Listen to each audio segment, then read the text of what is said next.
الحمد لله نحمده ونستعينه ونؤمن به ونتوكل عليه ونعوذ بالله من شرور أنفسنا ومن سيئات أعمالنا من يهده الله فلا مضل له ومن يضلله فلا هادي له وأشهد أن لا إله إلا الله وحده لا شريك له وأشهد أن محمدا عبده ورسوله أرسله بالهدى ودين الحق ليظهره على الدين كله ولو كره المشركون. اللهم صل على محمد وعلى آل محمد كما صليت على إبراهيم وعلى آل إبراهيم. اللهم بارك على محمد وعلى آل محمد كما باركت على إبراهيم وعلى آل إبراهيم إنك حميد مجيد. أما بعد فإن خير الحديث كتاب الله وخير الهدي هدي محمد صلى الله عليه وسلم وشر الأمور محدثاتها وكل بدعة ضلالة. أعوذ بالله من الشيطان الرجيم. بسم الله الرحمن الرحيم. يا أيها الذين آمنوا اتقوا الله حق تقاته ولا تموتن إلا وأنتم مسلمون. أعوذ بالله من الشيطان الرجيم. يا أيها الذين آمنوا اتقوا الله وقولوا قولا سديدا يصلح لكم أعمالكم ويغفر لكم ذنوبكم ومن يطع الله ورسوله فقد فاز فوزا عظيما. أعوذ بالله من الشيطان الرجيم. الذين كفروا لهم عذاب شديد والذين آمنوا وعملوا الصالحات لهم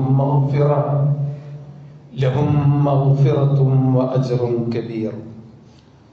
أفمن زين له سوء عمله فرآه حسنا فإن الله يضل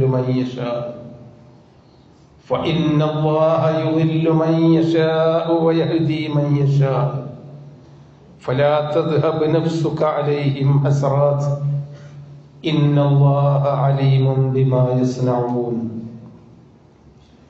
ബഹുമാനരായ സഹോദരന്മാരെ, സഹോദരികളെ, അള്ളാഹുവിൻ്റെ വിധിവിലക്കുകൾ മനസ്സിലാക്കി യഥാർത്ഥ മുഅ്മിനുകളും മുസ്ലിമീങ്ങളുമായി ജീവിക്കാൻ ശ്രമിക്കണം എന്ന് ആദ്യമായി എല്ലാവരെയും ഉണർത്തുകയാണ്.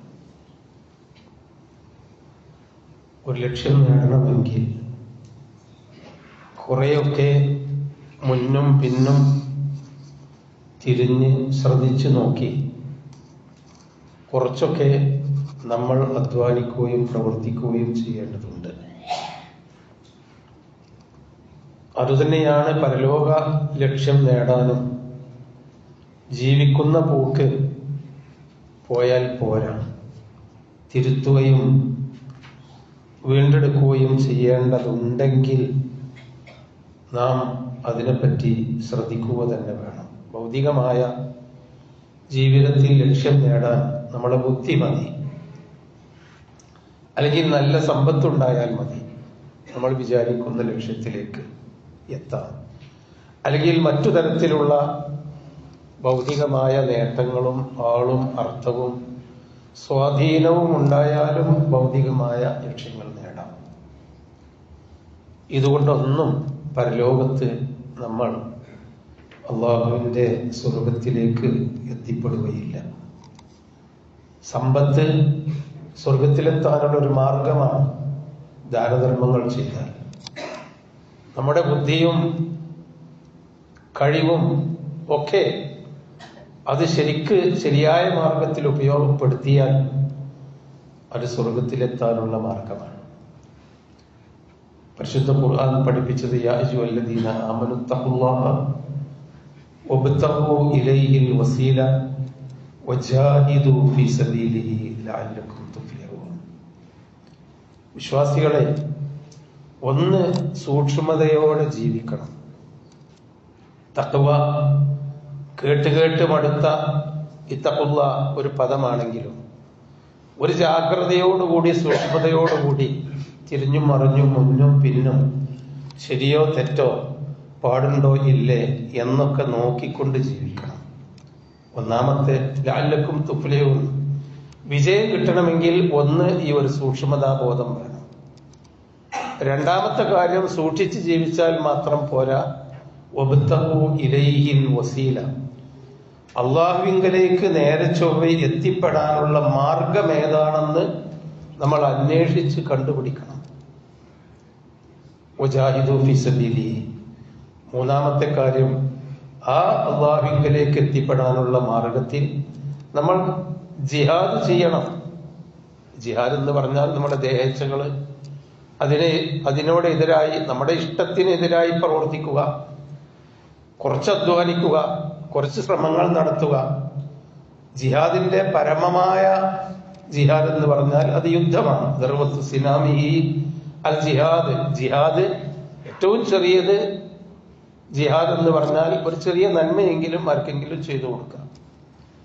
നമുക്കിഷ്ടമില്ലാത്ത ഒരു കാര്യം അള്ളാഹുവിന്റെ കൽപ്പന ഉണ്ട്, നമുക്കത് ഇഷ്ടമില്ലെങ്കിലും ആ ഇഷ്ടം മാറ്റിവെച്ച് അള്ളാഹുവിന്റെ കൽപ്പനയിലേക്ക് പോകുക, അതാണ് ജിഹാദ്.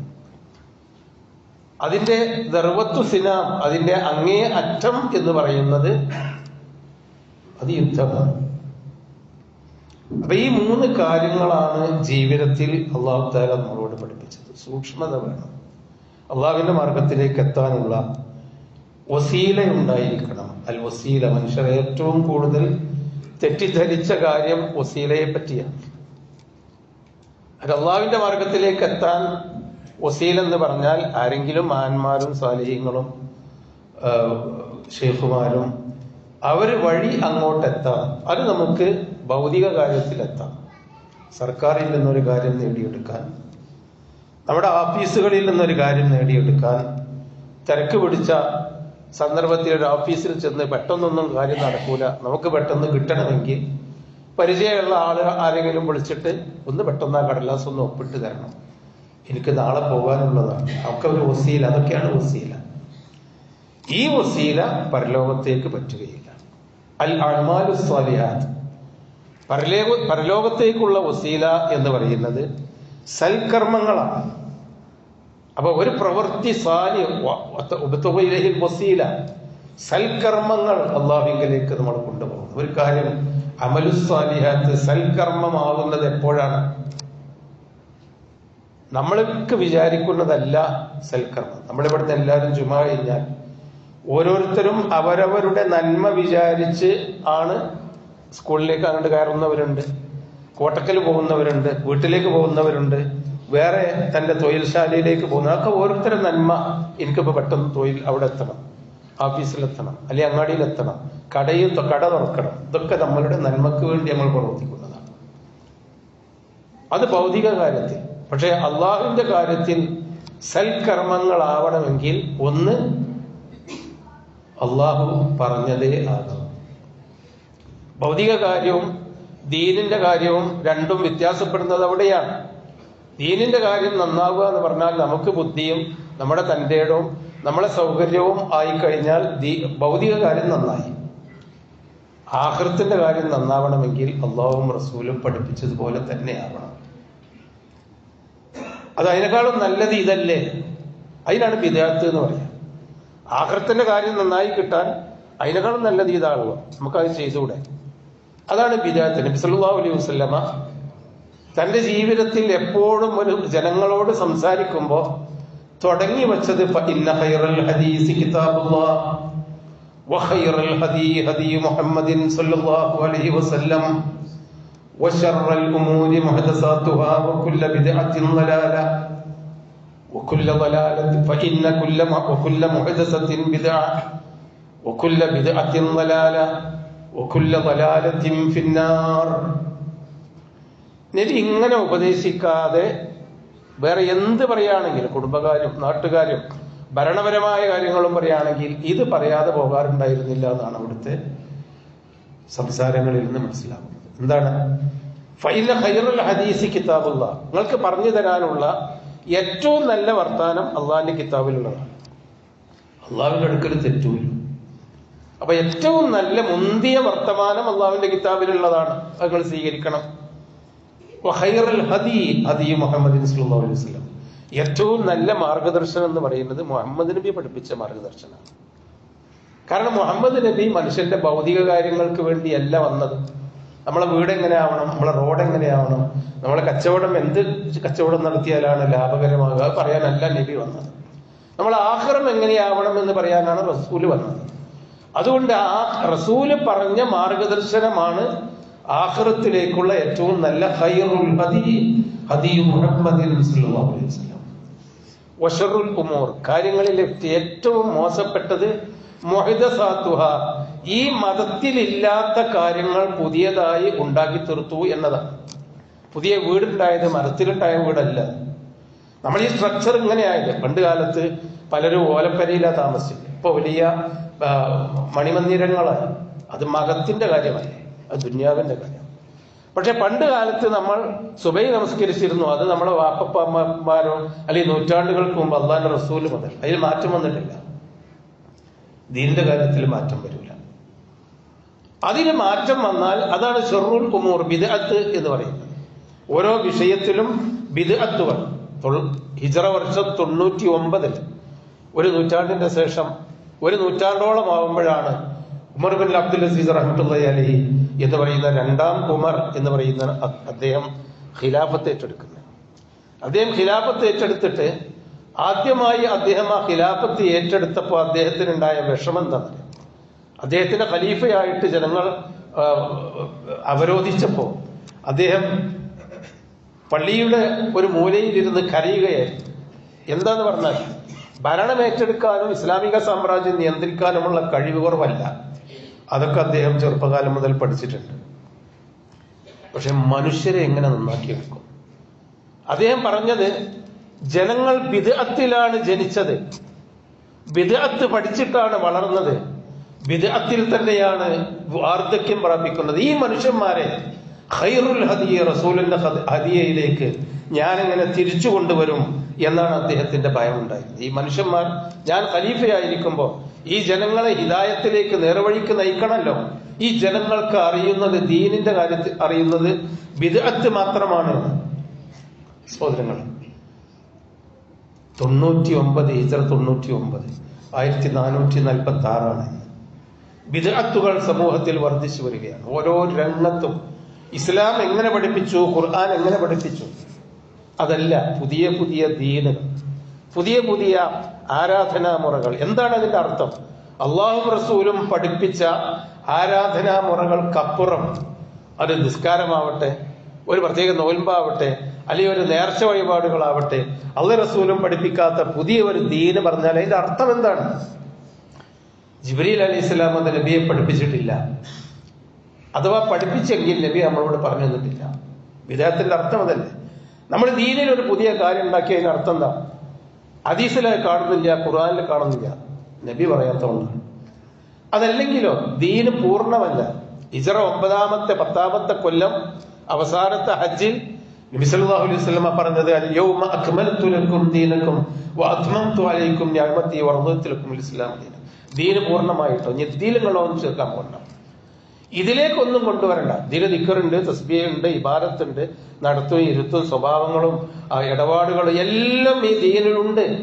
അത് ഖുർആനിൽ കൂടിയും എന്റെ ഹദിയിൽ കൂടിയും ഞാൻ നിങ്ങളെ പഠിപ്പിച്ചു തന്നിട്ടുണ്ട്. മാമിൻ ഷൈഇൻ യുഖർരിബുക്കും മിനൽ ജന്ന വയുബഈദുക്കും അനിൻ നാർ ഇല്ലാ അമർതുക്കും ബിഹി വമാമിൻ ഷൈഇൻ യുഖർരിബുക്കും മിനൻ നാർ വയുബഈദുക്കും അനിൽ ജന്ന ഇല്ലാ നഹൈതുക്കും ബിഹി.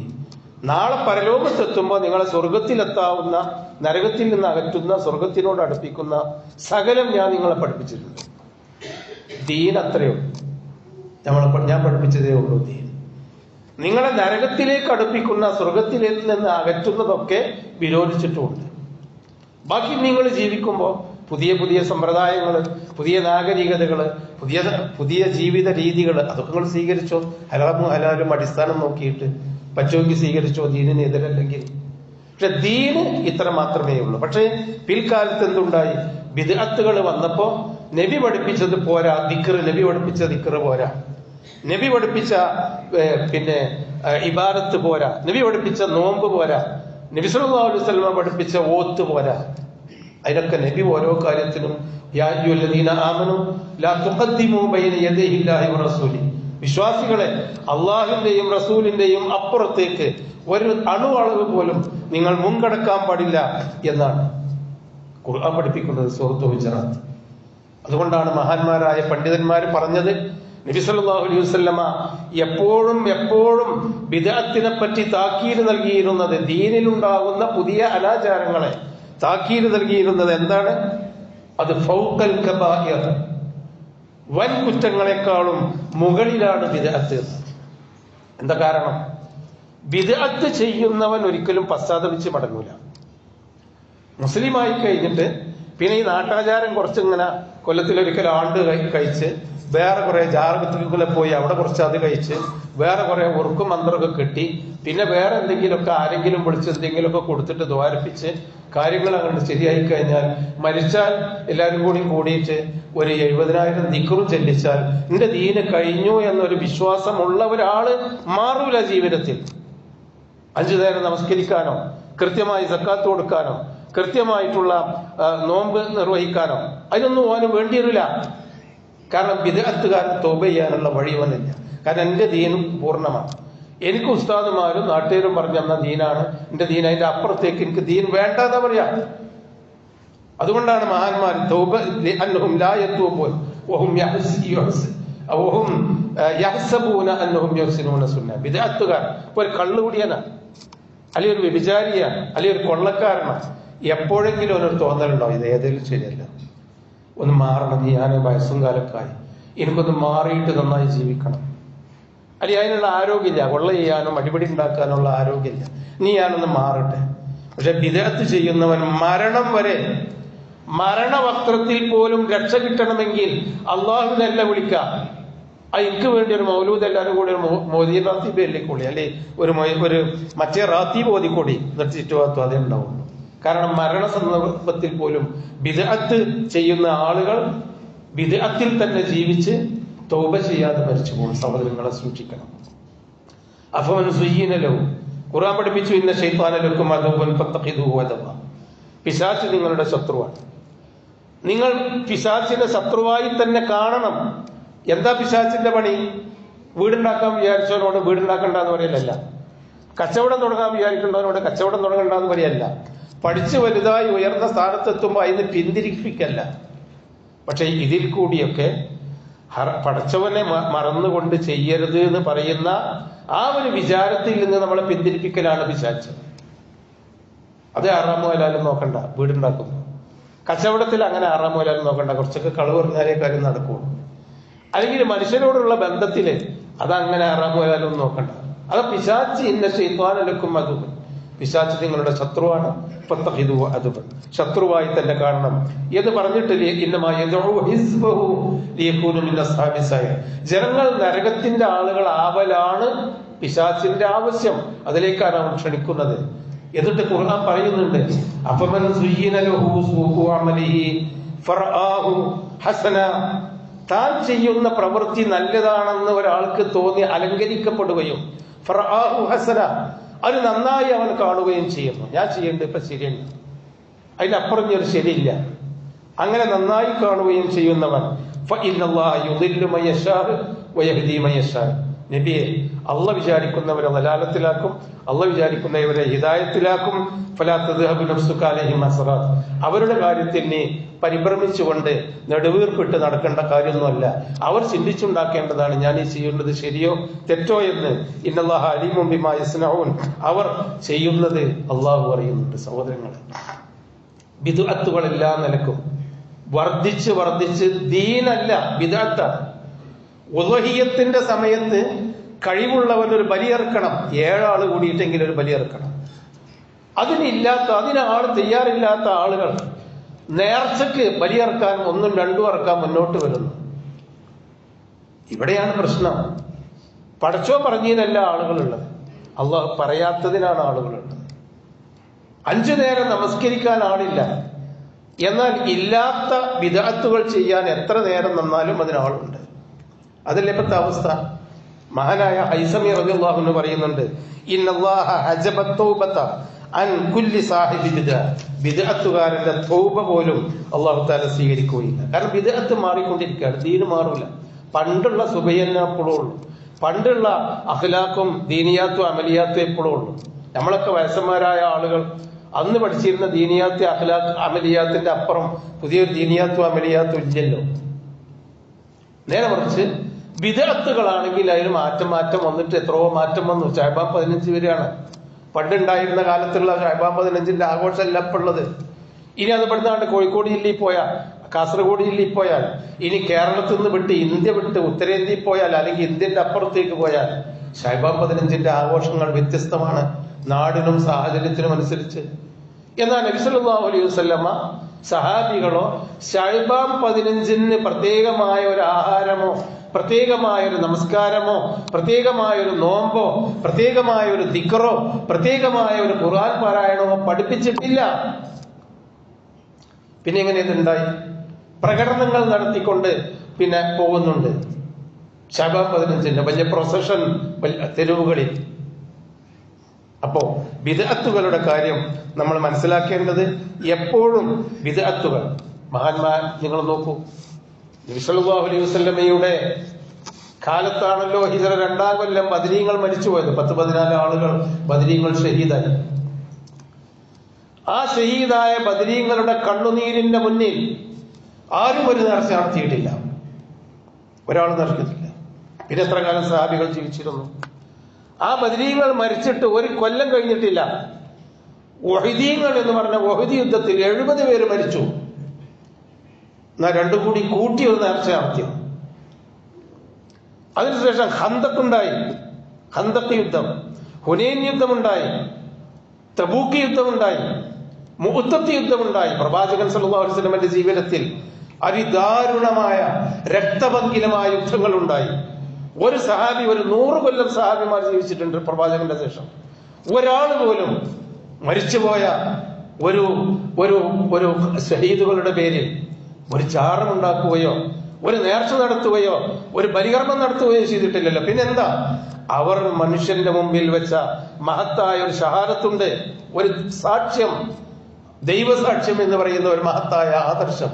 എന്തിനു വേണ്ടി ഷഹീദായി? ആ നന്മക്ക് വേണ്ടി ജീവിക്കുക എന്നതാണ് യഥാർത്ഥത്തിൽ അവരെ പിന്തുടരുക എന്നത്. നാട്ടിലെ കാലാകാലം ദീനും ദുനിയാവും അറിയാതെ ആണ്ടറതികൾ നടത്തുന്നതിൽ നാം നമ്മുടേതല്ല, അത് ഇസ്ലാമിൻ്റെതല്ല എന്ന ബോധ്യത്തോടു കൂടി തന്നെ അള്ളാഹുവിന്റെ ദീനിലേക്ക് മടങ്ങി ശരിയായ മാർഗം സ്വീകരിച്ച്, അതാണ് ബിദ്അത്ത് ഒഴിവാക്കിയാൽ പോരാ, സുന്നത്തിലേക്ക് വന്ന് ഖുർആനിലും സുന്നത്തിലേക്കും വരിക. അള്ളാഹു അനുഗ്രഹിക്കുമാറാവട്ടെ.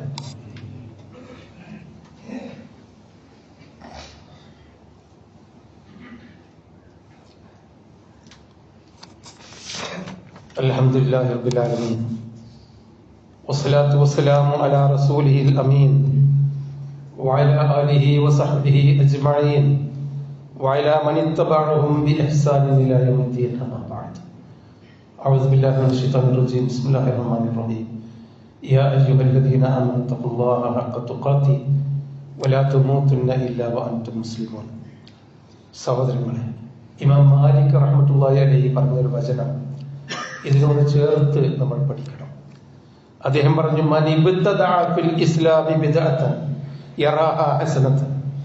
ഇസ്ലാമിൽ നബി സല്ലല്ലാഹു അലൈഹി വസല്ലമയോ സഹാബത്തോ മുൻഗാമികളോ പഠിപ്പിക്കാത്ത ഒരു പുതിയ ആചാരം ഒരാൾ ഉണ്ടാക്കുകയും അത് നല്ലത് തന്നെയാണ് എന്ന വിശ്വാസത്തോടുകൂടി അദ്ദേഹം അത് ആചരിക്കുകയും ചെയ്യുകയാണെങ്കിൽ ഫഖദ് സഅമ അന്ന മുഹമ്മദൻ ഖദ് ഖാന റിസാലത. മുഹമ്മദ് നബി അള്ളാഹു പഠിപ്പിച്ചു കൊടുത്ത ഈ ദീനിൽ, റിസാലത്തിൽ വഞ്ചന നടത്തി. അത് പ്രവാചകൻ നടത്താതെ നമുക്കത് പറഞ്ഞു തന്നില്ല.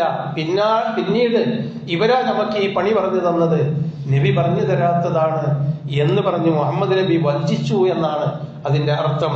എന്നാലോ അള്ളാഹു പറഞ്ഞത് അൽയൗമ അക്മൽതു ലക്കും ദീനക്കും വഅത്മംതു അലൈക്കും നിഅമതി വറദീതു ലക്കുമുൽ ഇസ്ലാമ ദീന. ദീന് നിങ്ങൾക്ക് പൂർത്തിയാക്കി തന്നു, എന്റെ നിഅമത്ത് ഞാൻ പരിപൂർണമാക്കി തന്നു, ഇസ്ലാം എന്ന് പറഞ്ഞാൽ മുഹമ്മദ് നബി പഠിപ്പിച്ച ഖുർആനിനെയും നബിചര്യയെയും സലഫു സ്വാലിഹീങ്ങളുടെ ആ ചര്യയെയും ദീനാക്കി നിശ്ചയിച്ചു എന്നതാണ് എന്ന് മാലിക് ഇമാം പറഞ്ഞിട്ടുണ്ട്. നാം അവിടെ നിൽക്കുകയും ഓരോ കാലഘട്ടത്തിലും പുതിയതായി ഉണ്ടാകുന്നതിന്റെ പിന്നാലെയല്ല നമുക്കൊരു ദിവസം രാവിലെ മുതൽ വൈകുന്നേരം വരെ ചെല്ലാനും പറയാനും ആചരിക്കാനും അല്ലാഹു റസൂലും പഠിപ്പിച്ചത് തന്നെ ഉണ്ട് എന്ന ബോധ്യത്തോടുകൂടി ജീവിക്കുക. അള്ളാഹു അനുഗ്രഹിക്കുമാറാവട്ടെ. സഹോദരങ്ങളെ, രണ്ട് കാര്യം പറയാനുള്ളത്. ഒന്ന്, നമ്മുടെ ഈ പള്ളി കേന്ദ്രമാക്കി ഒരു സക്കാത്ത് കമ്മിറ്റി നടത്തുന്നുണ്ട്. ഭംഗിയായി തന്നെ ഒരുപാട് വീടുകള്, ഒരുപാട് ആളുകളുടെ ചികിത്സകള്, ഒരുപാട് മനുഷ്യന്മാർക്ക് റേഷൻ ആയിട്ട് കൊടുക്കുന്നുണ്ട്. അതിന്റെ ഒരു ഭാഗമായി എല്ലാ വർഷവും റമദാൻ വരുമ്പോൾ സമൂഹത്തിൽ തെരഞ്ഞെടുക്കപ്പെട്ട കുറെ ആളുകൾക്ക് ഭക്ഷണം കൊടുക്കും. ഒരു റമദാനിൽ അവർക്ക് ആവശ്യമായ ഭക്ഷണം അത് നമ്മുടെ സക്കാത്ത് കമ്മിറ്റിയിൽ നിന്ന് കൊടുക്കും. അതിലൊരു നമ്മളെ കൊണ്ടാവുന്ന തരത്തിലാണ് 1700 രൂപയുടെ ഒരു ഭക്ഷണ സഞ്ചി, ഒരു ഭക്ഷണ കിറ്റാണ് കൊടുക്കുന്നത്. അത് കുറെ സക്കാത്ത് കമ്മിറ്റിയുടേതാണ്, കുറെ ആളുകൾ ഓരോരുത്തരും സ്പോൺസർ ചെയ്യുന്നതുമാണ്. അതിലേക്ക് ആരെങ്കിലും തരാൻ ഉദ്ദേശിക്കുന്ന നമ്മൾ നന്നായി ഭക്ഷണം കഴിക്കുമ്പോൾ നമ്മുടെ സമൂഹത്തിലെ അയൽവക്കത്തും ചുറ്റുപാടുമുള്ള പാവങ്ങളും നന്നായി കഴിക്കട്ടെ. ആ പാവപ്പെട്ട കുട്ടികളെയും ആ അനാഥകളെയും ആ ദരിദ്രന്മാരെയും ഓർത്തുകൊണ്ട് ഈ ഒരു കിറ്റ് വ്യാപകമാക്കാൻ നിങ്ങളെല്ലാവരും ഓരോ 1, 2 അതിലേറെയോ 10 ഒക്കെ കിറ്റുകൾ സംഭാവന ചെയ്യണം. ആരെങ്കിലും ബന്ധപ്പെട്ട ആളുകളോട് പറയണം. അതിന്റെ സമയമായിരിക്കുന്നു എന്നാണ് ഒന്നാമത്തെ കാര്യം. രണ്ടാമത്തെ കാര്യം, പള്ളിയുടെ ചെലവിലേക്കുള്ള ഫണ്ട് എല്ലാ മാസത്തിലും പറയുന്ന പോലെ ഇന്നും നിങ്ങൾ കഴിയുന്നത്ര സംഭാവന തരിക. അള്ളാഹു നേരായ മാർഗത്തിൽ ജീവിച്ച് മരിക്കാൻ തൗഫീഖ് നൽകുമാറാവട്ടെ. സുന്നത്തും ബിദ്അത്തുകളും വേർതിരിച്ച് ജീവിക്കുന്ന വിശ്വാസികളിൽ നമ്മൾ ഉൾപ്പെടുത്തുമാറാവട്ടെ. ربنا آتنا في الدنيا حسنة وفي الآخرة حسنة وقنا عذاب النار واغفر للمؤمنين والمؤمنات آمين برحمتك يا رب.